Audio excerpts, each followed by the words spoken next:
Olá pessoal,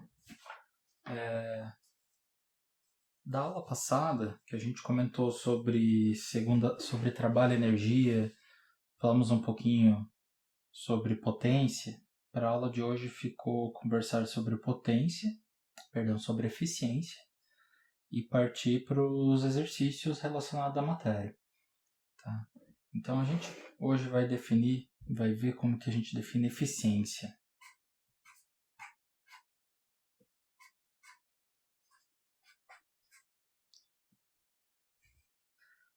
Eu tenho a mania de pensar, aqui essa letrinha grega eta, que para definir eficiência a gente tem que relacionar o que a gente quer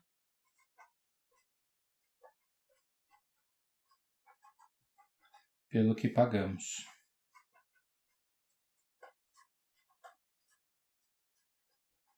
Como a eficiência vai ser um valor que está dentro do limite a eficiência, como a eficiência ela está num limite que está sempre menor ou igual a 1 ou maior ou igual a 0, daí a gente pode pensar em eficiência igual a 1 para casos ideais, né, onde a eficiência é 100%, e para casos de eficiência igual a 0, onde tudo que a gente entrega é destruído, né, a gente vai ter uma relação que a gente sempre vai ter que pagar um pouco a mais pelo aquilo que a gente espera ter, né? Porque a natureza ela exige um pouquinho, né? Ou ela colhe um pouquinho do nosso esforço na forma de atrito, na forma de calor, na forma de um impedimento físico, termodinâmico, né? Então a gente tem algumas limitações que nos proíbem de ter eficiência maior que 1, né? Não tem como. Então, no limite do caso ideal, a gente vai ter eficiência igual a 1. Então, a gente sempre vai pagar um pouquinho mais, né? Sempre vamos pagar um pouquinho mais. Daí a gente pode pensar de outras formas, né? Numa forma um pouco mais de física, né? Pensando em trabalho. Pensando aqui em trabalho, a gente vai ter trabalho de saída sobre trabalho de entrada. Né? O que seria isso? Em vez de pensar em trabalho, a gente pode pensar em energia. Né? Se eu quero mudar uma certa coisa no mundo, tipo fazer com que essa caneta saia do nível da minha mesa e venha para um nível mais alto, eu tenho que mudar o estado de energia dela. Então, o que eu vou causar nela, o que eu quero do mundo, o que eu quero fazer no mundo é mudar o estado de energia dessa caneta. Dessa energia potencial gravitacional para essa energia potencial gravitacional. Né? O que eu tenho que atuar? Como é que eu atuo no mundo para fazer isso? Eu dou um pouquinho de trabalho ou dou um pouquinho de energia, né? Então, quanto que eu tenho que dar de energia? O meu corpo ele não é uma máquina perfeita, né, ideal. Então, eu não tenho uma eficiência de 100%. Então, com certeza, para que eu aumente a energia potencial dessa caneta, o meu corpo ele está gastando mais energia do que só o ρGH que tinha aqui de diferença de altura, né, que é a energia potencial gravitacional. Então eu dei mais energia, eu realizei mais trabalho, né? Eu fiz com que nesse sistema caneta entrasse mais energia do que aquilo que eu espero que ele faça no mundo, tá? Se a gente parar para pensar em potência seria o quão rápido a gente faz esse trabalho aqui, né? Então, e a unidade de potência é watt. Então a gente pode pensar que se a gente quer mover um certo escoamento de água de uma certa posição, vou fazer um desenho aqui. Tipo, aqui temos o laguinho. Aqui temos uma certa altura no reservatório, que está lá em morro acima. E aqui a gente vai ter então a nossa bombinha, que vai retirar escoamento do rio e vai levar esse escoamento até aqui em cima. Né? Se a gente quer uma certa vazão máxima, um certo quilograma por segundo aqui, né?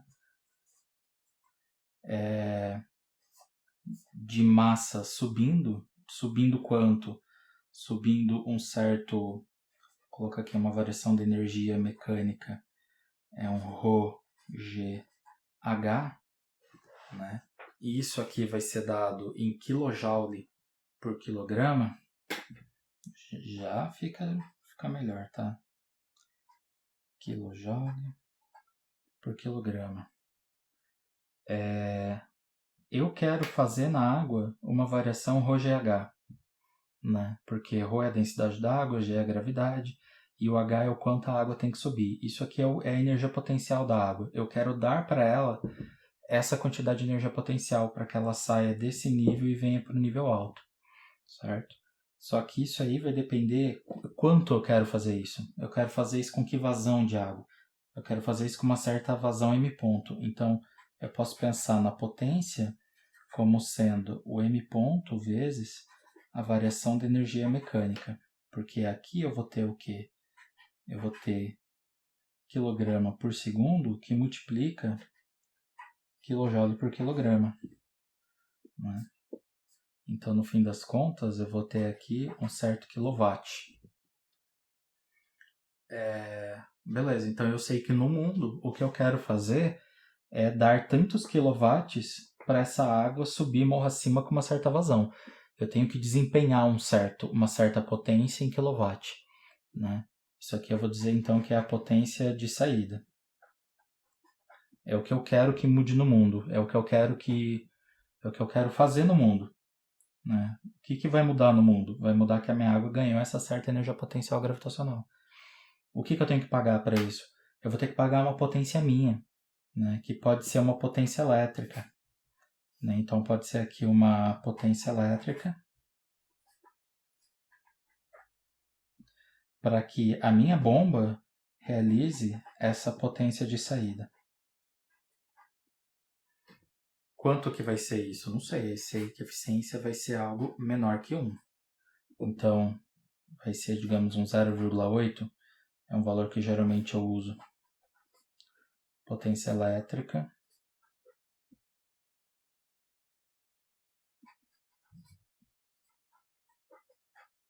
Daí eu sei, então, que a minha potência elétrica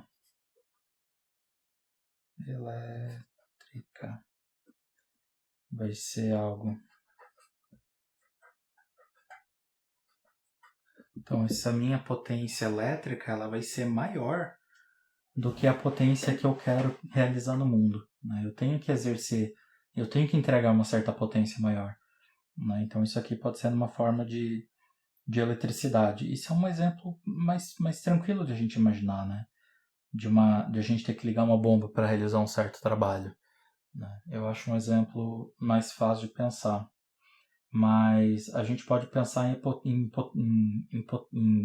eficiência de um monte de tipo de coisa.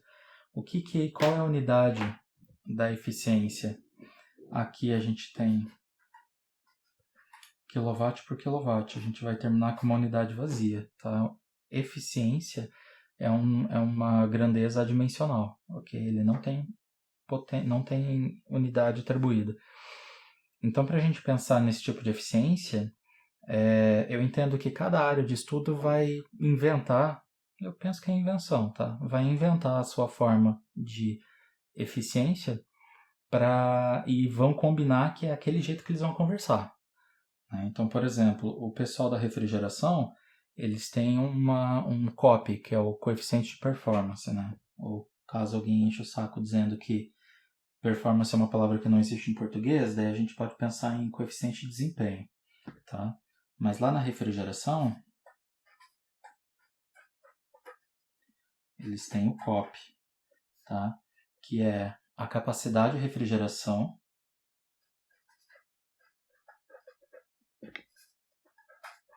ou capacidade frigorífica dividido pela potência do motor, do compressor, tá? Então, isso aqui vai ser um certo quilowatt, porque ele extrai uma certa quantidade de calor do alimento quente e ele tem que pagar o quê para isso? Para ele conseguir isso, ele tem que pagar uma certa potência entregando potência no motor. Então ele liga lá o motor dele, o motor do compressor na energia elétrica e ele vai colher uma certa potência da rede para poder fazer esse negócio, tá? O valor do COP, eu tô achando que eu inverti aqui. Eu não tô lembrado exatamente. Não, é isso mesmo, porque o valor do COP, ele geralmente é maior que 1, tá? Então essa é uma conversa de eficiência que o pessoal da refrigeração, eu vou até botar verificar aqui, tá? Vocês verifiquem, não eu, tá? Porque isso aqui é um extra. Porque o pessoal da refrigeração combinou que isso aqui é interessante para eles conversarem. Por quê? Na refrigeração, o pessoal quer resfriar o alimento, quer resfriar a câmara fria, quer fazer gelo, quer esfriar o ar para o ar-condicionado, e eles vão pagar o quê? Eles vão pagar uma potência do motor, do compressor, né? Então, aqui tem esse valor geralmente é maior que 1, porque a capacidade frigorífica ela conta também com um pouco da energia que vem da fonte a ser esfriada, né? Então ela mais ou menos essa é a ideia. A capacidade, o COP vai ser uma eficiência com um valor maior que 1, tá? Mas tanto é que ele não é chamado de eficiência, né? Ele é chamado de um coeficiente de desempenho ou de performance, tá? Quando a gente pensar, por exemplo, lá em geração de vapor, quando a gente chegar lá na oitava fase, a gente vai ter que a eficiência de uma caldeira vai ser aquilo que eu quero. O que eu quero? Eu quero fazer vapor. Então eu quero um M ponto de vapor, que vai entrar numa certa temperatura e vai sair numa temperatura muito mais alta, né? Então aqui eu tenho um certo quilowatt de vapor sendo gerado. E eu vou pagar o quê? Eu vou pagar o poder calorífico inferior vezes a vazão de combustível. Então, o combustível, quando queima, ele tem um certo poder calorífico, né? Então, isso aqui é quilojoule por quilograma. É uma característica do combustível. Quando eu queimar uma certa vazão de combustível, eu vou ter aqui nesse produto um certo quilowatt também. E a brincadeira segue a mesma, né? Na eficiência da caldeira, o que eu quero? Eu quero fazer vapor. O que eu pago? Eu pago combustível, né? No carro, eu quero desenvolver uma certa potência no carro. Ah, legal, o que você paga? Eu pago uma certa vazão de combustível. E por aí vai, tá? Então, eficiência geralmente, é quase sempre um valor, uma grandeza adimensional. Eu não conheci ainda uma eficiência que não fosse adimensional, tá? Acho que não faz o menor sentido falar disso. Mas se alguém inventar, se algum grupo de estudo, se alguma área de estudo inventar uma eficiência deles e para isso servir para que eles comparem resultado com resultado, daí é interessante, né? Se eu for estudar refrigeração e conversar com eles com um valor de eficiência que não é o COP, a gente não vai se entender, né? Então, por isso que cada grupo de estudo tem que escolher a sua forma de conversa e seguir com ela. Lá na geração de vapor, essa aqui não é a única forma que a gente tem de medir eficiência, né? Essa aqui é uma forma mais abrangente. A gente pode depois pegar vários indicadores pequenos para fazer uma medição de eficiência indireta, né? Mas isso é algo que está convencionado dentro das normas e que o pessoal conversa e se entende. Eu quero fazer com vocês o exemplo 14.8 do Hibbeler, tá? Deem uma olhada aí na figura.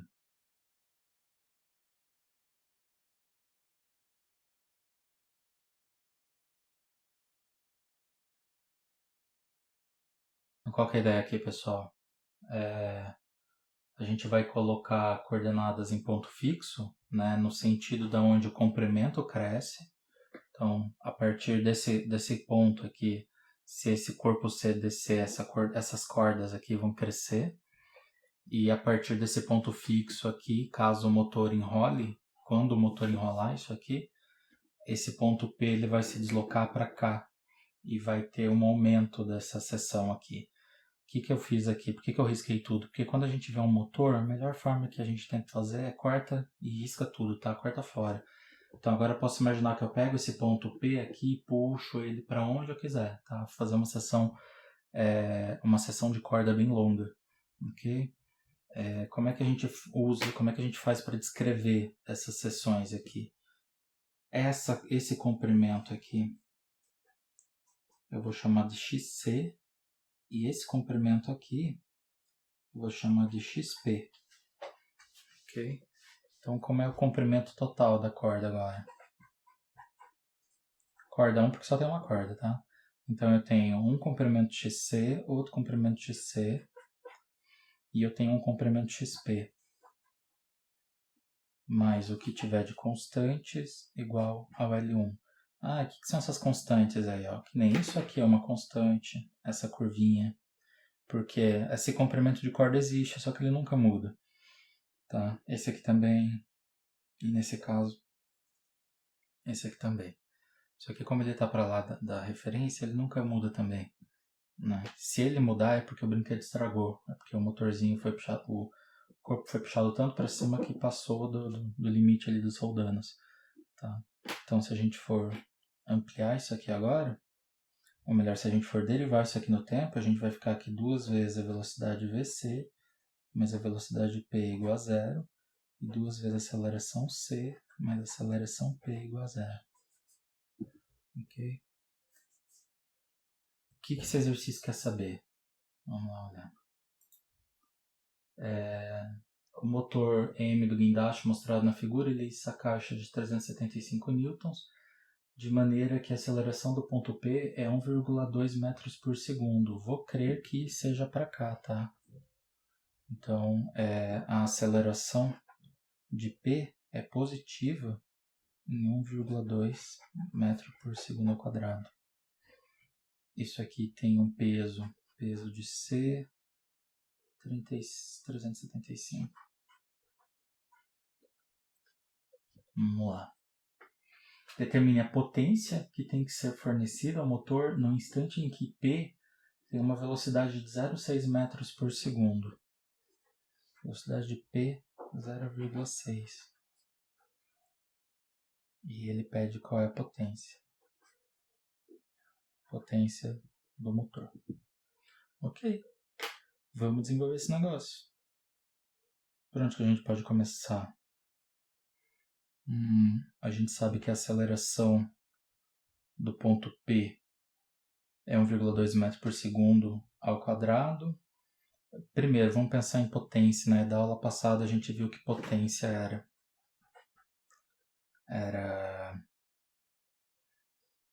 trabalho por tempo. A gente viu que trabalho, a gente já sabe, né? Que trabalho é força vezes deslocamento. Continua sendo dividido por tempo. E se a gente lembrar, a gente sabe que deslocamento por tempo vai ter unidade de quê? De metro por segundo. A unidade de força é Newton. Então, se a gente tem Newton vezes metro por segundo, isso vai ser...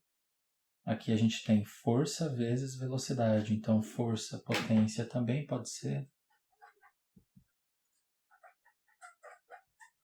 força vezes velocidade. Tá, a gente discutiu isso aí na aula 8.1, se eu não me engano. 8. Tá ali no YouTube, antes dessa. Então, ó, a gente sabe a velocidade. Ele pede qual que é a potência que esse negócio vai fazer quando tiver certa velocidade. Mas para isso a gente precisa descobrir qual a força que ele está exercendo. Né? A força que ele exerce aqui, a gente pode pensar nas trações do cabo. Né? T1, o cabo sempre exerce a mesma força, ou melhor, o cabo distribui a força, né? Então a gente tem que descobrir quem é essa força T1 aí que ele tá sentindo. Então vamos pensar aqui no corpo C.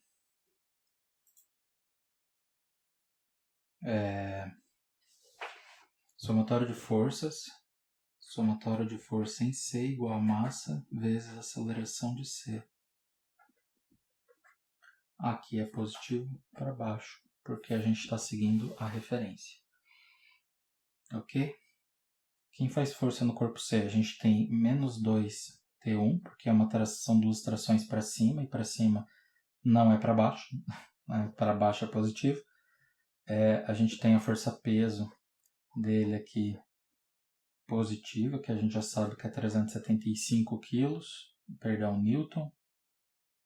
É só isso. A massa dele vai ser 375 dividido por 9,81, porque, pelo amor de Deus, porque peso é igual a massa vezes gravidade, tá? Daí a massa é igual a peso dividido pela gravidade, ok? Deixar fraquinho lá em cima para não atrapalhar muito. E a aceleração de C a gente pode buscar. Como é que a gente descobre a aceleração de C? Analisando a aceleração de P. Então, se a gente vier para essa equação aqui, ó, que 2 vezes AC vai ser igual a P, vai ser igual a menos AP, a gente vai ter que a aceleração de C vai ser 1,2 negativo dividido por 2, que vai dar menos 0,6 metro por segundo ao quadrado. Se a gente colocar então aqui, deixa eu ver se é isso mesmo. É isso aí. Por que menos? Porque ele está indo para cima, né? Conforme esse corpo aqui puxa, o sistema C vai para cima, o corpo C. Então, se a gente aplicar essa força aqui, a gente vai ter que a atração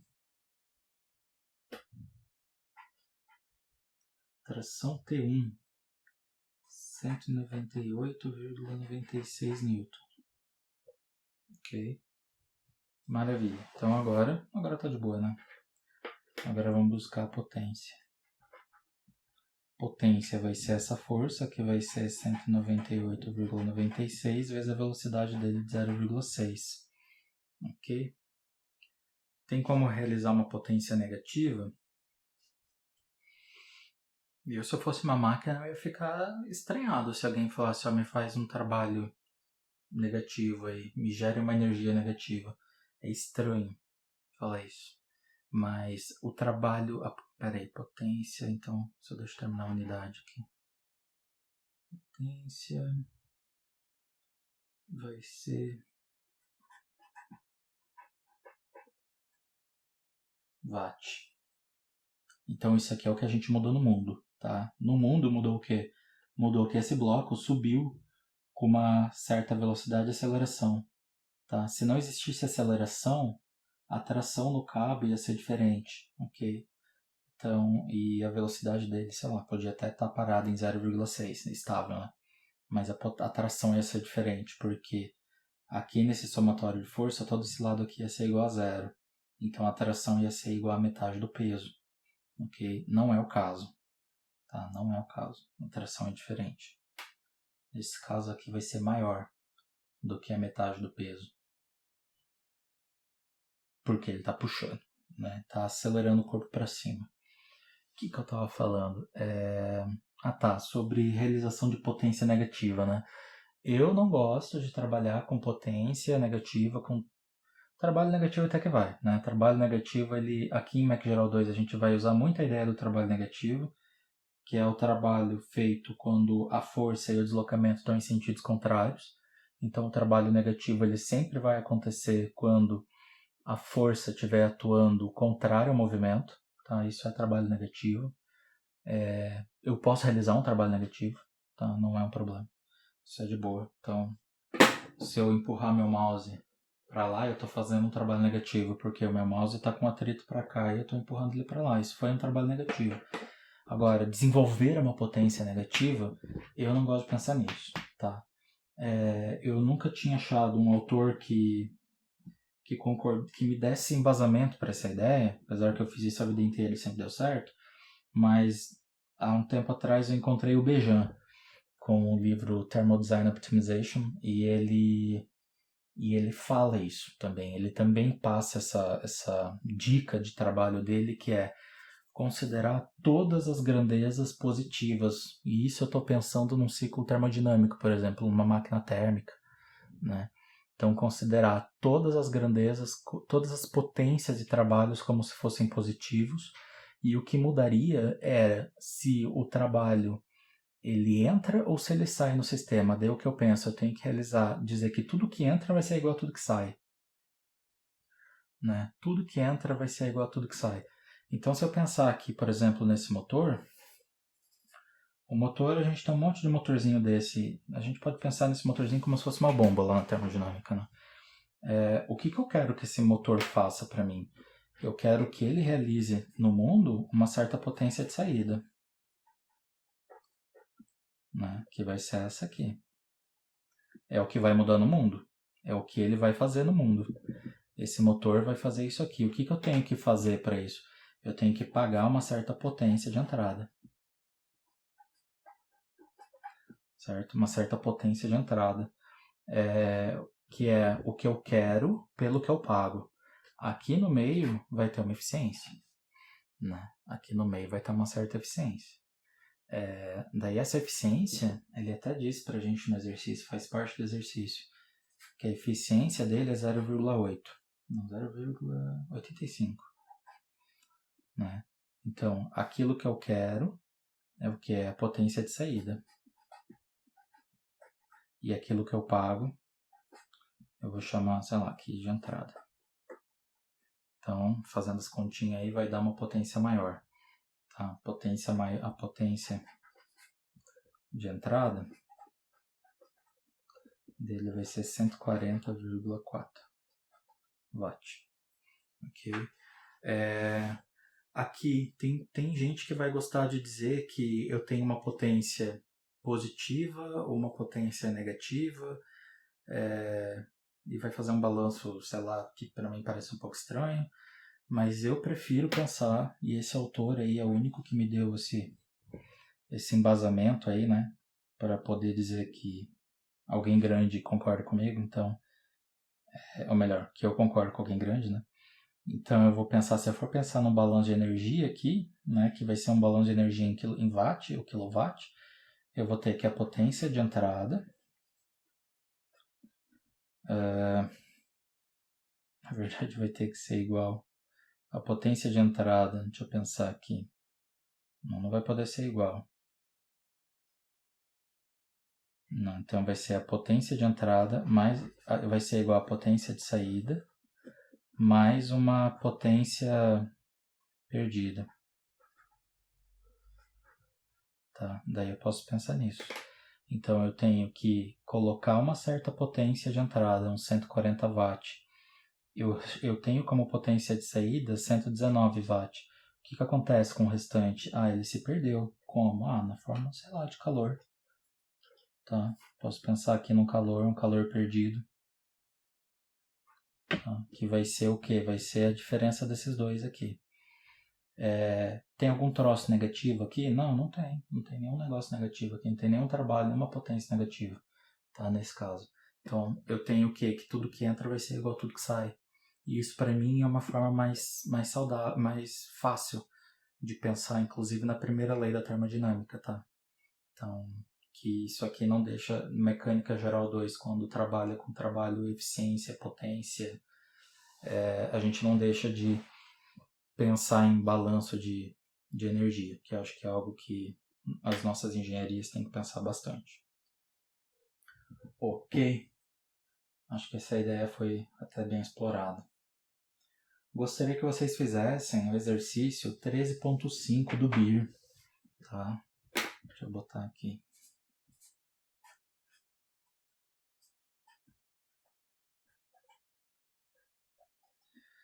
E prestar atenção e fazer ele bem completinho, tá?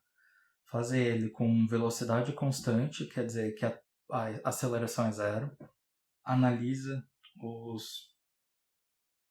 as potências que ele tem que exercer. Depois faz o exercício com a aceleração que ele indica. E vê e compara as potências que ele vai ter que desenvolver também.